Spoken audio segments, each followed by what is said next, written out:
اس نشست میں ہم اللہ تعالیٰ کے خوبصورت ناموں کو دیکھتے ہیں، اس لیے کہ رب العزت نے فرمایا وَلِلَّهِ الْأَسْمَاءُ الْحُسْنَى، اللہ تعالیٰ کے لیے خوبصورت اچھے پیارے نام ہیں، اسے ان ناموں سے پکارو۔ نام اللہ تعالیٰ کے، اللہ کے نام اللہ کے حضور اپنی بات رکھنے کے لیے وسیلہ ہیں، تو اللہ کے ناموں ہی کو اس کے جناب میں پیش کرنا چاہیے۔ اللہ تعالیٰ کے دو خوبصورت نام جن سے رسول اللہ دعائیں مانگا کرتے تھے، الاول اور الآخر۔ قرآن حکیم میں آتا سورہ حدید کی آیت نمبر 3 میں هو الاول والآخر والظاہر والباطن وهو بكل شيء علیم، وہی اول ہے اور وہی آخر، وہی ظاہر ہے اور وہی باطن، اور وہی ہر چیز کو خوب جاننے والا ہے۔ سوچ کے دیکھیں، آپ کے والد، والدہ، ان کے والدین، پھر ان کے حضرت آدم علیہ السلام، پھر وہ وقت ہمارے سامنے آتا ہے جب انسان نہیں تھا، لیکن اللہ کی یہ کائنات تھی جب اللہ کا عرش پانی پر تھا۔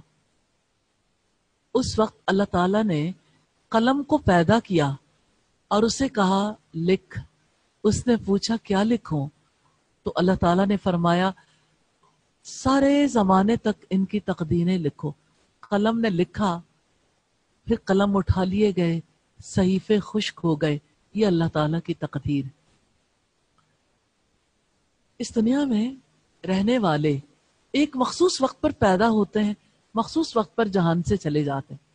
جو پیدا ہوتا ہے اس کا آخر بھی آ جاتا ہے، ڈیتھ، جب موت کا فرشتہ آتا ہے۔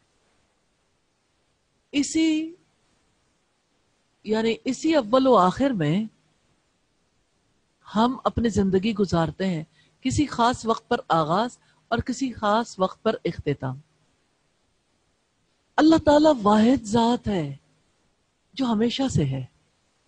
یہ بات انسان کی عقل میں سمانی بہت مشکل ہے، لیکن اللہ تعالیٰ کی ذات پر یقین کرنے والے آسانی سے یقین کر لیتے کہ وہ ہمیشہ سے ہے، اور ہم نہیں جانتے انفینٹی کو، نہ جانے لیکن وہ تھا اور وہ ہمیشہ رہے گا۔ جب ہم سو جاتے ہیں وہ جاگتا ہے، کیونکہ لا تأخذہ سنۃ ولا نوم، اسے نہ اونگ آتی ہے نہ نیند۔ کوئی کسی کے لیے کیسے مددگار ہو سکتا ہے اگر وہ کسی زمانے میں موجود نہ ہو اور کسی زمانے میں وہ موجود نہ رہے آئندہ؟ تو الاول کا مطلب ہے وہ جو سب سے پہلے تھا اور اس سے پہلے کوئی نہیں تھا، ابدی وجود ہے۔ اور الآخر سے مراد ہے وہ جو ہمیشہ رہے گا، سب سے آخر میں ہوگا، اس کی ذات کی کوئی انتہا نہیں ہے۔ اللہ تعالیٰ کسی سے پیدا نہیں ہوا، نہ ہی اسے موت آئے گی، کیونکہ موت تو در حقیقت اللہ تعالیٰ کی مخلوق ہے۔ جیسے اس نے زندگی پیدا کی، ایسے ہی موت پیدا کی۔ جیسے قرآن حکیم میں آتا ہے خلق الموت والحیات لیبلوکم ایکم احسن عملا، اس نے موت اور زندگی بنائی، اس نے پیدا کی ہے تاکہ وہ تمہیں آزمائے تم میں سے کون اچھے عمل کرنے والا ہے۔ نبی صلی اللہ علیہ وسلم کی ایک بہت پیاری دعا ہے اور اس میں سے خاص حصہ بھی سامنے رکھوں گی۔